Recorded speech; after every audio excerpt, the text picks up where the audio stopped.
ଏଇଟା ହେଉଛି Son Joseph girls school ଆଉ ଏଇଟା ହେଉଛି କେମ୍ବ୍ରିଜ ସ୍କୁଲ। ମୁଁ ଆଜି ମୋ ନାତିକି ନେବା ପାଇଁ ଆସିଛି, ଯେହେତୁ ବର୍ଷା ହେଉଥିଲା ମୋ ପୁଅ ତାକୁ ଛାଡ଼ିକି ଆସିଥିଲା, ସାଇକେଲ ନେଇନଥିଲା। ଆଜି ମୁଁ 3 ବର୍ଷ ପରେ ତାକୁ ନେବା ପାଇଁ ଆସିଛି, ବର୍ଷା ହେଉଥିଲା ବୋଲି। ଆଉ ଅଟୋରେ ଆସିଛି ତାକୁ ନେଇକି ଯିବି ବୋଲି। ଆଉ ଏଇ ଦେଖନ୍ତୁ ମୋ ନାତି ଟୋକା ଆରି ଭିତରେ କେଉଁଠି ଥିବ,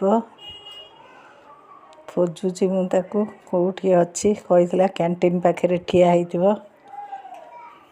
ଓ ହେଇ ଦୂରରୁ ଦେଖାଯାଉଛି ମୋ ନାତି ଦଳ ଭିତରେ,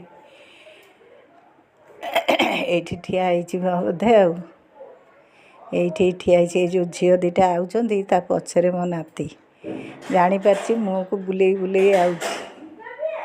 ଆମେ ଘରେ ପହଞ୍ଚି ଏବେ ସବୁ ସାଙ୍ଗ ସୁଙ୍ଗା ହେଇ ଖାଇବା ପାଇଁ ରେଡ଼ି, ଏକା ସାଙ୍ଗରେ ସବୁ ଖାଇବାକୁ ବସିଛି। ରହିଲି ଆଜ୍ଞା।